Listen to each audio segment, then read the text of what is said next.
Welcome to Cooking with Jimmy. Cooking with Jimmy in quarantine with my mom. So it's, I guess, Orthodox Easter Sunday. So they usually do all kinds of stuff. So we did a video, they drink whiskey in the morning. So we had shot, I'm not a whiskey drinker, so me and mom did a shot of Fireball. So, all right, probably be the new tradition, Fireball. Mom loves Fireball now. So anyways, we're gonna do that. So, I'm in my pajamas. I've gotten like crazy sick and tired of my hair, so I cut my own hair. I think I did all right. Doesn't look too bad. And we are going to make Kansas City steak soup. Now what I do, I'm a big beef tenderloin, like filet mignon guy. So I buy the whole pieces. When you get it and you pull it apart, you always notice it's called a back strap that comes to it. It's not the same, it's not attached, it has silvering in between it and some fat and everything. It's not the center of the tenderloin. That stuff, usually people just cut it all together, but it cooks differently on the side, and it's a little tidbit that doesn't really get its good value.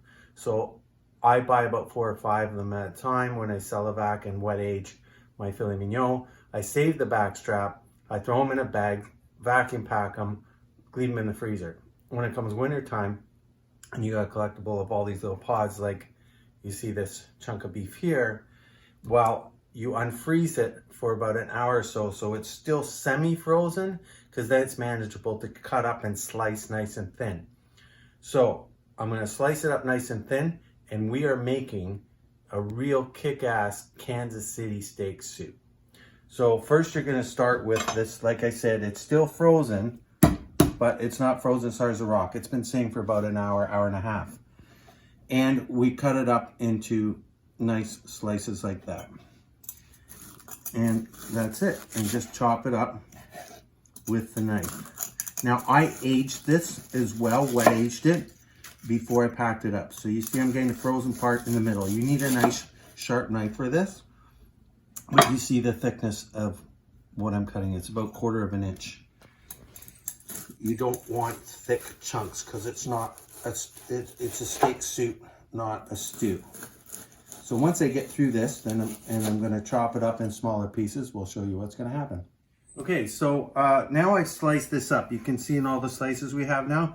Now here's a question that my mom asked. My mom says, well, that's a big back strap. It looks like a big back strap because it's frozen, but it's actually all the pieces that were compiled into the bag. So these are all little pieces that are kind of stuck together. Okay, so now we have our beef here and we've got our slices. So we're just gonna pretty well slice it up into small pieces, you know, about maybe 1 centimeter by 1 centimeter. Sear this meat. So we're first gonna start with getting this ripping hot. Sorry, we got our pot on high. We're letting it heat up, just that little bit of oil in the bottom. Got our nice silicone spatula ready to push it around. We don't want to overcook it. Okay, now this pan is nice and hot. We're going to start throwing our beef inside there. You can hear the pan is hot.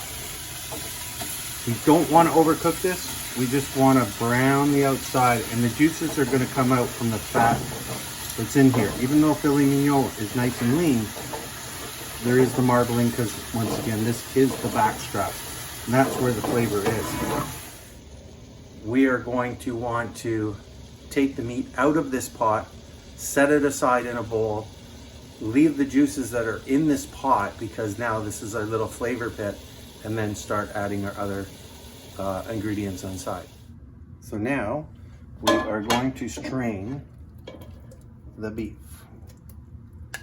It doesn't really matter too much about really draining it out when you strain it, because we're going to dump it all back in again, but we'll use this as a base.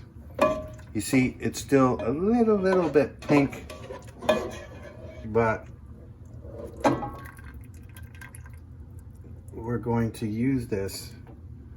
A lot of juice came out of this. Oh, we have quite a bit of liquid left. That's like flavor right there. So that's what you want. I'm using Campbell's beef bouillon because A, it's gluten-free. My mom's gluten-free, but I mean, it's going to be anyways. It has no thickeners in it. So, but it's a really good quality one. It's all natural. It says around the front, it's gotta be natural. So we're gonna throw these in here.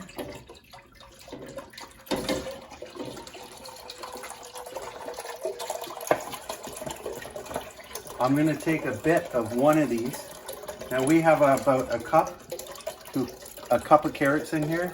Now I don't want the carrots visible in the soup. I love them in my chicken soup. I love eating them in my chicken soup when I hit them and get the flavor, but I don't want this to look like vegetable soup. So I'm gonna throw probably half of this bouillon inside there, and then I'm gonna pulverize it, puree it in the, liquefy it in the, in my little chopper here. What this will do is this will not only liquefy it, you won't see it in the soup because it's not a stew. Okay, so now we got it all blended up. You can see it's nice and small, and we're just gonna dump it all in there. Now we're gonna turn this on to a medium high and get it all mixed in. So we have a teaspoon of thyme. Throw that thyme in there. We got some bay leaf. There's about 3. Well, 2. Sorry, 2.5. We've got 2 beef Knox blocks by bouillon. Bouillon. So beef bouillon. 2 blocks of that. Throw that in. We've got 1 cup of pureed tomatoes. No, not a sauce, just pureed straight tomatoes. We're gonna throw that in there. We have, this is about 3 cloves of minced garlic, 3.5. We're gonna throw that in there. We got 1 medium finely minced onion. Chopped. We're gonna throw that in there. We have, now I love mushrooms. We got cooking wine. Make sure you have really good cooking wine for drinking purpose. Except for the camera person. And then some other red wine, which is Half a cup. half a cup. We can throw in there. Don't throw the good stuff in there. Throw the good stuff in here. Then we are going to add a teaspoon And a half. and a half. That's a quarter. Of ground black pepper. Now, remember, if you start with this platform, everybody's got different taste buds. This is the basic platform. If you like things spicier, you could add more spicy stuff to it later. But this is going to be delicate with the really, really good beef we have. You want it to have the beef flavor. You don't want to mask it. You don't want it covered up because this is really good stuff. So you can't go too crazy. Okay, we have a really good extra virgin olive oil. We are going to put 3 nice teaspoons. I love mushrooms, and mushrooms are so good when they give so much flavor. Mushrooms and beef, they go together. Like when you're at a steakhouse, you get side order of sauteed mushrooms, all that kind of thing. So I don't know how many's here, but there's a lot of mushrooms. I would say there's about 5 cups of mushrooms, 5 or 6 cups of mushrooms. We'll just throw them all in here. Now they're going to cook down and all the flavor is going to come out. And we'll just let that stew for a while. We don't want to throw the beef in there because we have really good beef. If you had the lower grade beef, then you'd want it to slow cook to soften up and just kind of fall apart, because any kind of meat, no matter what it is, if you cook it slow and long enough, it will fall apart. But we already have nice tender beef. Falls apart. So we mix this all, combine it all together.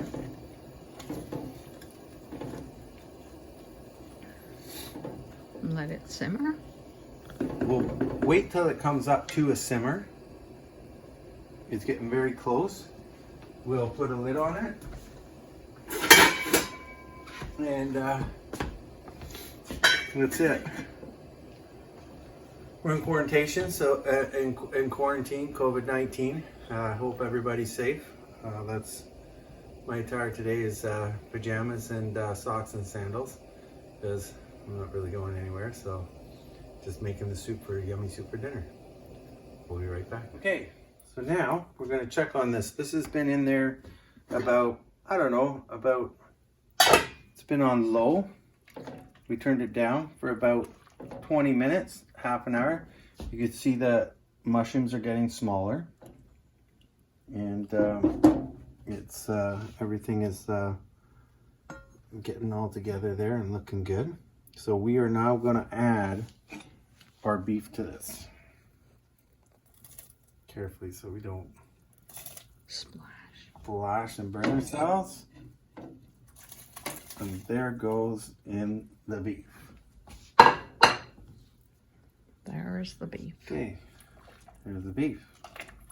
So now that we got our beef in there, we're gonna let this simmer for about another, I'd say 15 minutes on a low. It's just gonna have a very, very soft roll to it. So we can see here that right now, because the beef was colder, so I'm gonna bring it up to medium low. So Mom now, she wants to get all this stuff. So you could do starch, you could do rice flour. Rice flour makes it clear, doesn't make it look, it looks better when it's done. So we got rice flour here. Rice and beef go good together. So now she's put 1/4 cup of rice flour, and we have to turn it into a pourable, like a slurry. So we're gonna add water. We don't want too much water, but it doesn't matter because we have a lot of liquid in our pot. So she's just gonna make it so it's fluid. And there she goes. Look at Mom go. Go, Mom, go. All right. That looks good. That looks good. See, she's doing a fine job. I have to give her a raise. Okay. Okay, all right. So now what we got here, this has been going for about 15 minutes now. See, we got on a bit of, it's on a roll, right? So this stuff is rolling around here. Mom's gonna introduce it very slowly into the broth. Want to thicken it, and the reason for that is, if you didn't thicken it, the mushrooms, the beef, everything will drop to the bottom. You want it suspended. You want it to stay consistent and throughout all of the soup. That's the reason for thickening it up. So she's mixed it in. It's looking pretty darn good. And we are using rice flour because Mom is gluten-free. So she's gonna keep mixing away. We're gonna see what happens in there too, and we'll be right back. But I'm thinking we need another 1/4 cup of white rice. I usually use starch, but we're kind of doing the white rice thing because of the gluten-free. So now Mom's prepping another 1/4 cup ratio of this, but you can see how watery this still is. So that didn't have much impact, the rice flour that we put in there. So we're gonna do another shot here. I'll pass the tool over to Mom, and she's just gonna ease this in because you don't want it to lump. I've brought the heat up to medium high because what she's adding is at a cooler temperature. The number one achievement is taste and flavor, and this stuff is going to be so yummy, right, Mom? Yep. Okay, we have Fleischmann's cornstarch now. We put in 1/2 cup so far of rice flour, which is not the same thing as cornstarch. This stuff is a big thickener. So I've added some water, did the same thing you saw Mom did, and we're going to add this in because if you look at it, it's like a soup. Now that we've given it some time, it's been about 10 minutes more has passed, and you see it's still very fluid and very liquidy. You see it on the spatula there. So I'm going to add the cornstarch. Always keep it moving when you add the starch. This for sure guaranteed will thicken it up. You can almost see it happening instantly. Bring up the heat a little bit. Brought it back up to medium. We're using a gas stove here. But you can see it right in front of your eyes. You see, it's thickened. You see how everything is suspended now. These mushrooms are not sinking. That's how fast cornstarch works. The rice flour was good too, because rice and beef go good together. So rice flour is basically dried rice ground up into a powder. Leave this now. Bring it back to just a mild roll, like a simmer. Okay, now what you can see here is, see the way it simmers now, it looks completely different. See how they're big lumpy bubbles, almost like, reminds me of like cooking cream of wheat in the old days. So it's thick, but it's not too thick, because when it cools, it's going to be even thicker. But you see how everything suspends and stays up, and all the particles of the flavors and the garlic and all that.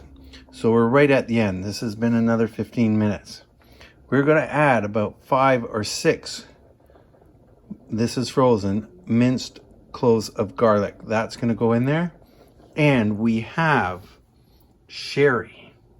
Now sherry goes in at the end, and this gives it an immense amount of flavor.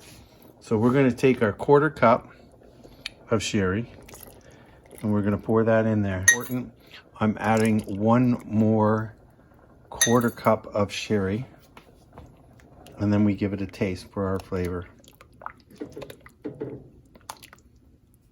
Because the last 1/4 cup that I added, you didn't really, it's almost negligent. So we add that in now. We're going to give it another final taste to see if we taste the sherry.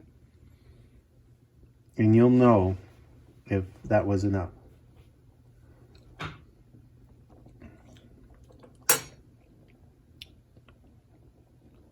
I'm going to add 1 more 1/4 cup. You're better to add it in bits and pieces rather than add it all at once. So here goes. So now we're up to 3/4 cup of sherry. This doesn't have to cook in, because this is the finishing step. Now we'll give it 1 more taste. I could smell the sherry.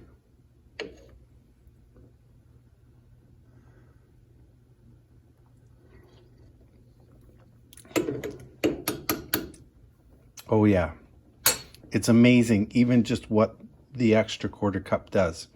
It changes everything. So that's it. We turn this puppy off, and that will be it. And thank you for joining Cooking with Jimmy.